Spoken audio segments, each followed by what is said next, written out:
Di video hari ini saya akan bahas 3 kesalahan fatal trader ketika trading menggunakan teknik supply and demand. Tapi tidak hanya itu saja, saya juga akan memberikan solusinya agar bisa membantu kalian semua untuk lebih mudah dalam mendapatkan cuan harian di market. Cuma di Quick Pro, trading jadi lebih satset.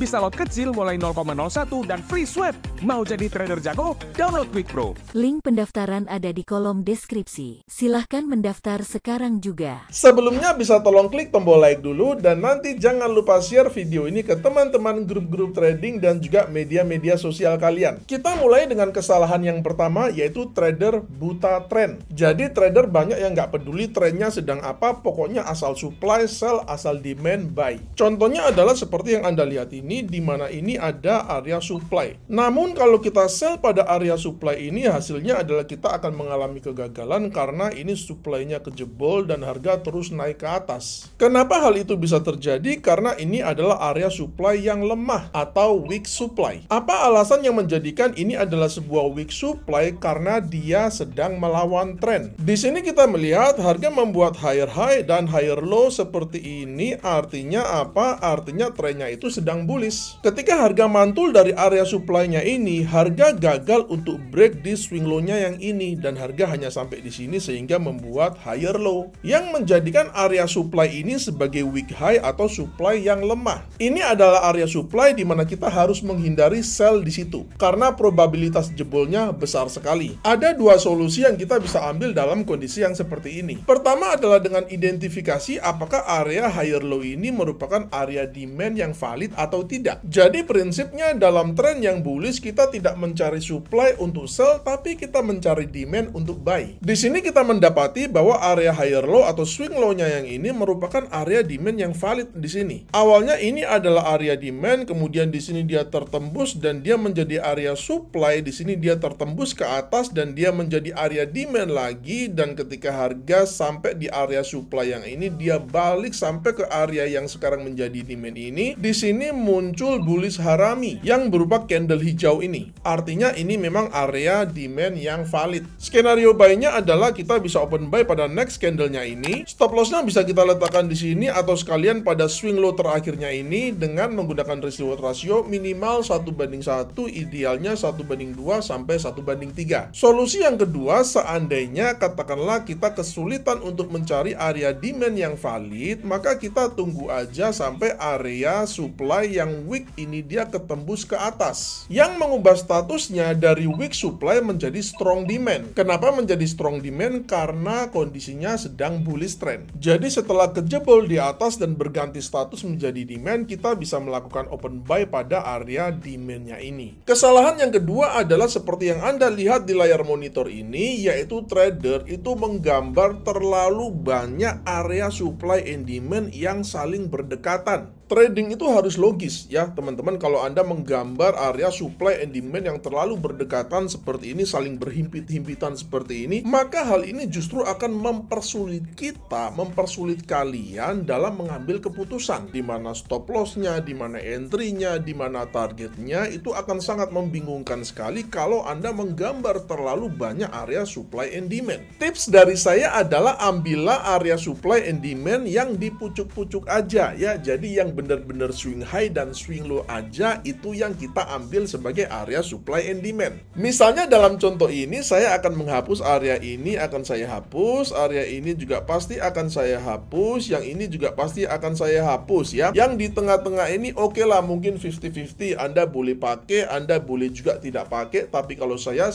akan hapus juga. Jadi saya akan hanya pakai swing high dan swing low yang paling pucuk saja. Dengan demikian kita akan bisa lebih mudah mengambil keputusan ini entry-nya di mana, stop loss-nya di mana, TP-nya juga di mana, akan menjadi jauh lebih clear. Coba kita bandingkan dengan gambar yang ini tadi, maka akan jauh lebih rumit. Jadi akan jauh lebih sulit juga dalam mengambil keputusan. Kesalahan yang ketiga adalah trader hanya menggunakan satu buah time frame saja. Yang benar adalah gunakan multi time frame. Pada layar yang tampak ini ada box biru di bawah sebagai demand dan box merah di atas sebagai supply.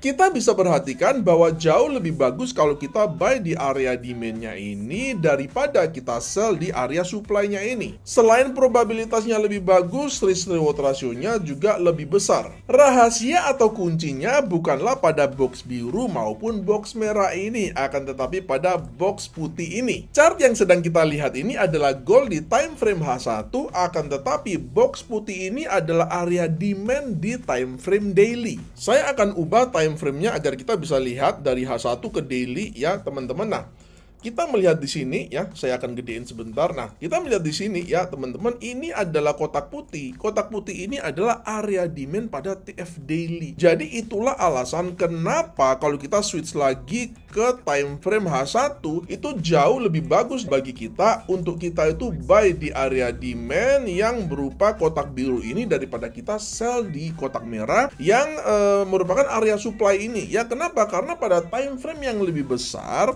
harga itu memang sedang ada pada area demand. Make sense ya teman-teman ya. Karena itu jangan heran juga harga terus naik tinggi ke atas ini yang membuat kita bisa memiliki risk reward ratio yang jauh lebih besar atau lebih tinggi, which is itu sangat menguntungkan bagi kita. Jika kalian mendapati video ini bermanfaat, jangan lupa like dan share video ini ke teman-teman grup-grup trading dan juga media-media sosial kalian. Jika ada request materi, silahkan tulis aja di kolom komentar. Sampai jumpa di video edukasi saya yang selanjutnya dan salam cuan.